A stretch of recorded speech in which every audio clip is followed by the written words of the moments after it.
It's all based upon the context.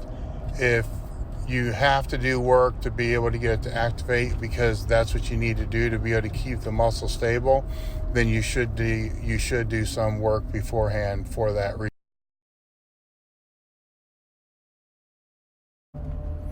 Now, if it's not a problem and I don't see the point in pre-fatiguing a stabilizing muscle before you're going to train it very heavy.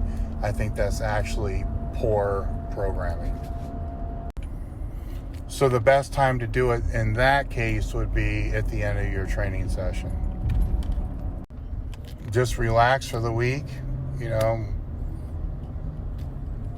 take easy openers, have a good time. Don't stress about it. It's been 15 years, man.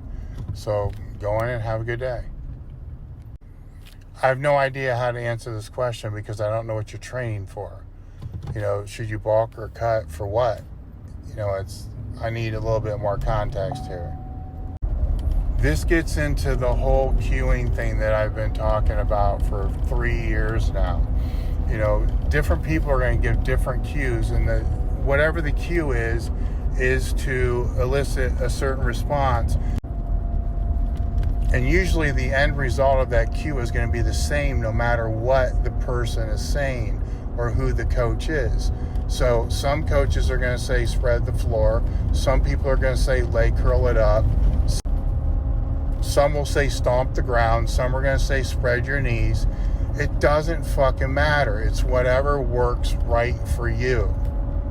You can't get all caught up in one person's specific cueing and assume that cue is to work for everybody, because it doesn't work that way.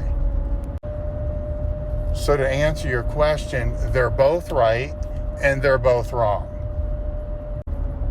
What matters most is what works for you to be able to get the desired outcome.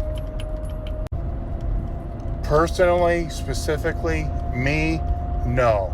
Do I think that they, have their place? Yes. I just don't incorporate them with the people I work with often at all. So I assume the alternative here is to go through life and never learn anything. So at what point would that learning or stop learning begin? Second grade, first grade, 2-year-old, 13-year-old? Then how exactly are you going to define that learning? If I touch a hot stove, I'm probably not going to touch it again. If I step on something and slip, I'm probably not going to step on that thing again. I have a very hard time seeing how anybody can go through life without learning anything, just because you're going to learn by living. I also don't look at life as being a game. It should be something more important than that. Games are something that you do, that you play to win or lose. Life is something that you do that should have some type of purpose. 20-pound loss in 6 months really shouldn't result in any serious type of strength loss. So I would say a lot of it is probably mental. Sure, some of it can be because of leverages, but I highly doubt that in this case. Somewhere along the line, somebody told you that if you were to lose 20 pounds, you're going to get weaker. And the majority of the time, this is true. But 20 pounds over 6 months is not a big difference in weight loss. That's something that you should be able to accommodate to with your strength over that period of time and not have that much loss, if any. I would say yes, because for a lot of people, the whip of a deadlift bar will fuck them up at a meet, so it's not worth training that long to go to a meet and get screwed up because you don't know how to use the equipment. You can use on both days. It all works. It's the point that's trying to be made is the training really shouldn't matter. If you're focused, you're not even going to notice what's playing anyhow. I probably will not, because Monday is one of the busiest days for work for me, and I have to work, and I'm coming off a huge weekend of coming off a huge weekend where I've probably already had 60 hours of work just between, Friday and now. So, no, I'm not going to have the time. Don't make things so complicated. Just put it on the next time you deadlift. See how it goes. Thank you. It was great to have Brian out, man. That was, I enjoyed that podcast. I enjoyed the podcast with Ross after it as well. Brian stayed Saturday and did some training, so it was great to spend time with him. Thank you. Considering a GHD stands for glute ham developer, then no. If you're talking about a glute ham raise, well then yes, there are ways. Some of those ways would be to find some way to lock your heels into, a space where where you're able to do a leg curl, and then have some type of rounded pad under your quads so your knees can drop at the same time. That your hips are coming back. It's better than nothing, man. Don't, like I said, a lot of you guys with the DMs that I get overcomplicate things. So if that's the best that you can do, then do it and see how it works. I would say upper body supplemental type exercises. This is another question that needs context. Is this for powerlifting? Is it for bodybuilding? What is it for? I don't know how to answer some of these things, because I can sit here and say tricep extensions, lat pulls, close grip bench press, dips, chins, and list 100, 200 exercises. There has to be a little bit more context for me to go to elitefts.com or go to Google and search elitefts.com, conjugate bench, and look up the articles there. I learned that the organization of an administration of a 4-person type training event is different than a bigger event. It was reinforced that everybody is going to respond to different cues, and sometimes you have to go way out of the box to find verbal cues that actually work. I was reaffirmed that everybody's definition of what training hard is completely different. So if you're assigning things for accessories, such as an RPE of 6, that can mean 10 different things to 10 different people. I learned that some people have a harder time trying to figure out how to balance training and with the rest of their responsibilities than other people do. I learned that there's answers to every one of these questions if you communicate with the person that you're talking to. It was reaffirmed to me that when you communicate with the person that you're talking to, you can come up with a far better plan than if you're just telling them what to do. I learned that you can never spend too much time covering technique. Technique is the most important factor regardless of the skill level of the lifter. I learned that if you put 4 people in a group and make them train together, even if they have no idea, have never met each other before, after they get through the first hard exercise, they will begin training as one. That also means they will begin caring about each other as far as the training progresses after that first exercise. They take responsibility and they take accountability to the point to where I could ditch out and say I'm going to go take a piss, but what I'm really doing is walking around and looking through the windows on the other side to see how they're actually training.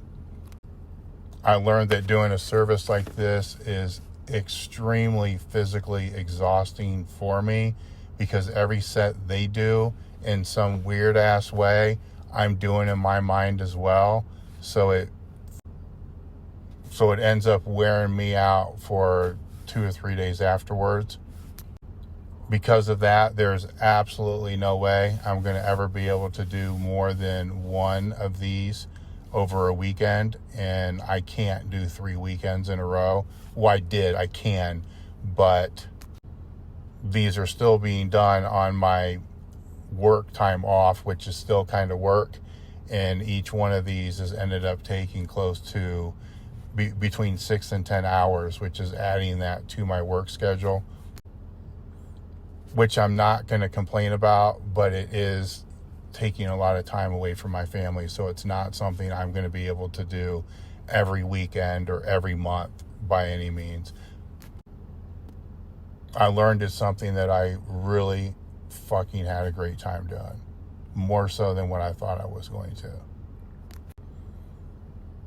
I also learned that it is not for everybody. And I can keep going on with this, but let's get to the other questions. If they're a beginner, it's fine, but other than that, I don't like it. I think that's for each person to figure out for themselves, and this is also not to say that somebody's passion won't change over time. I don't know. That would be up for a doctor or a physical therapist or somebody who has the scope of practice to be able to diagnose. I do not have that scope of practice. It depends how skilled you are as a trainer. I had my clients do 1 rep maxes, but it was based upon technical breakdown, not physical breakdown. Without seeing the lift, I can't say, because you're assuming that the knee is caving because the knee is the issue. It could be the hip, it could be the bars crooked on your back, it could be a lot of different things. So I can't say definitively without actually seeing the lift. Be nice. Generally, if it's a single ply meet, there will be people that will be more than happy to help you get your shit on. No problem, man. It was great having you out. Pick the meet and go. You don't need all that other shit. If you got a barbell and you got plates, you got all you need. People have been competing way before powerlifting coaches and online coaches existed. They were competing before powerlifting gyms existed. Just, if it's something that you want to do, figure out how to fucking do it. Don't make excuses to why you can't. Figure out how you can. I do not have any experience in that, so I cannot help it with this unless I was to meet with a person one-to-one and to go over their entire training history and to communicate with them and have a back and forth to help them. I'm sorry this got cut off. This thing is pissing me off. I would have to work with them to help them create the program. I wouldn't be able to create it for them. I don't have experience with that. If you've always worked a labor job, I would make no changes to it.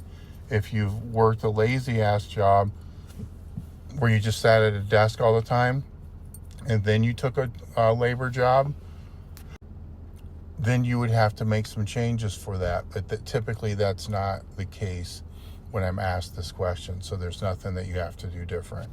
You're already used to the labor job. Metal M. Thank you. It's been a great weekend so far. I'm tired as fuck. So as soon as I'm done with this, I'm going to sleep. No, it means your leg drive sucks, because what the floor press does is take your leg drive out because your legs are straight. So if you get on the bench and you can actually put your leg drive back in and it doesn't have any difference whatsoever, it means you have no idea how to use your leg. I didn't reverse diet back out. I should have. I just blasted back out. They've all been different and kind of great in their own way. But I would say JM, because I speaking with JM is so interesting because there's so many different ways I can go. So I'm looking forward to getting him. So I'm looking forward to getting him back on the podcast again, which will be happening soon. This is another one that would fall out of my scope of practice. You'd want to find a doctor that specializes in arthritis and make sure and determine what you're able to do that does not expedite,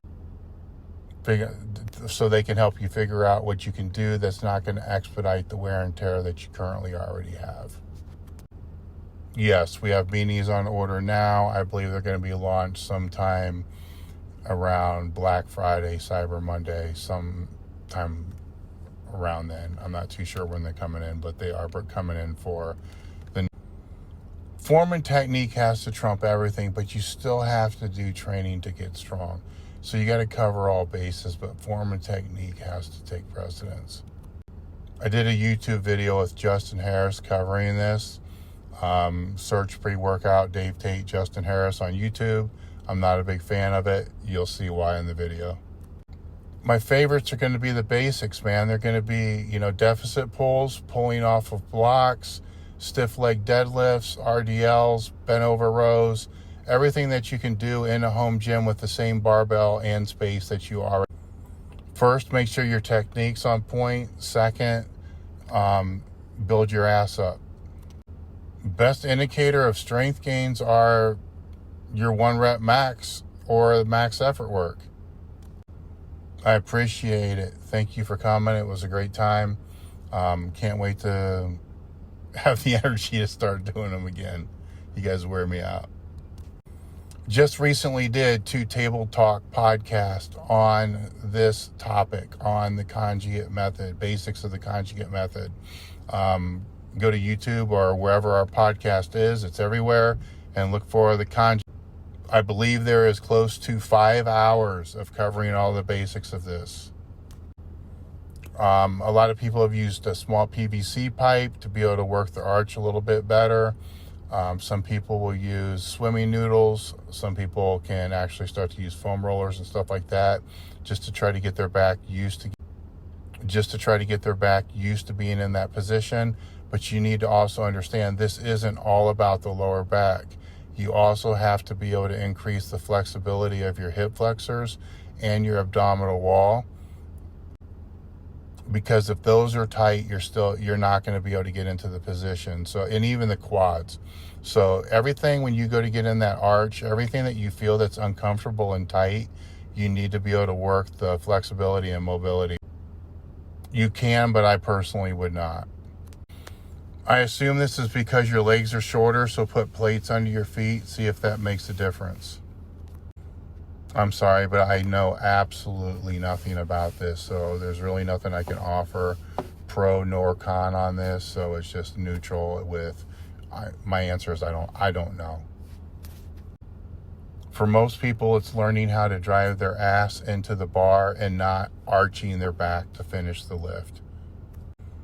Thank you. I appreciate it, and I appreciate the guests coming out, to do it, especially Ross coming out at 9:30 p.m., the day before a game. So I really appreciate that, and I appreciate Brian making the trip down.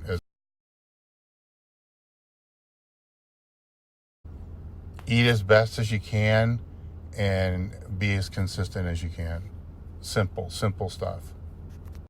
Start thinking about what you want to do with your major, what career path you want to go down, and then take any supplemental or accessory courses that you can take that are going to be able to help with that profession that may not be in the curriculum, such as a lot of the exercise science type programs have 0 to no communication courses, which is absurd to me. So take a communication course unless you plan on working in a lab. My goal on those is to have them available within 4 to 6 weeks at the very latest, hopefully sooner. But they are good to go. It's production now. There should be some videos with each one of the products on the website. If not, there should be videos on YouTube that if you just search our YouTube channel for the squat suits, deadlift suits, or whatever it is, you'll find what you're looking for. Usually this is personal preference, but if I was to make a recommendation, I would say go with Metal Pro. Yes, many. There's been injuries that I've had to train around, injuries that I've had to train through, and injuries I've just had to deal with, and then injuries that I just consider, fucked up that I have to live with the rest. I don't like them because I've never been able to find a justifiable purpose for having them in there outside of increasing workload, and I can find better ways to do that. Realize it's going to be one fuck of a hell of a lot harder than you think it is. It's not going to be what you think it is, and the majority of the work that you're going to do is going to be work that you don't like. Facts. There's no need to get into that. It wasn't just him. There are many of us that had to ask people to leave, and it really doesn't need to be part of any type of internet narrative. It's just, you can't have people bring down I don't know. It's a little different now because we don't sell enough of them to actually keep them in stock in our warehouse. So they go on sale far less frequently than they typically would because we're having them drop ship. because we have them drop shipped out of Finland, we're never running into situations where we have to clear inventory to be able to generate cash flow. So you're not going to see that stuff go on sale very frequently. It says that you're using your lats very efficiently on the flat benches, but it also says that you need to bring up your tricep strength, because what the incline does is essentially kind of take your lats out of the movement. If I had to choose between the two, I'd say the JM press.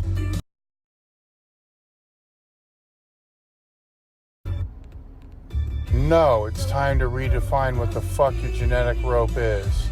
I got caught up into that bullshit once in my life, and it was wrong. So there's always more rope, man. The best exercise question, man, that's a tricky question. The best exercise for your hamstrings is going to be the one that's going to help you the most. So try out different things and see what works best for you. This might be a little long, and I hate this little timer thing. First off, train for it. Spend some time training for it. Even if it's 6 weeks or 8 weeks, have some kind of training cycle leading into the meet. I feel this is important now because a lot of people get a misinterpretation of what the sport is because they never really train for the meet. They just jump in a meet and then they think that is what the sport is. And that's actually kind of the shittiest part of the whole. So you use that time to be able to develop your technique, to train a little bit like an athlete, to get stronger, and to be able to learn how to peak for an event. Then when you get to the event, go in with low expectations. Go in to just make sure you make it through the meet. If you can go 9 for 9, that's great. 6 for 9, that's good. Get some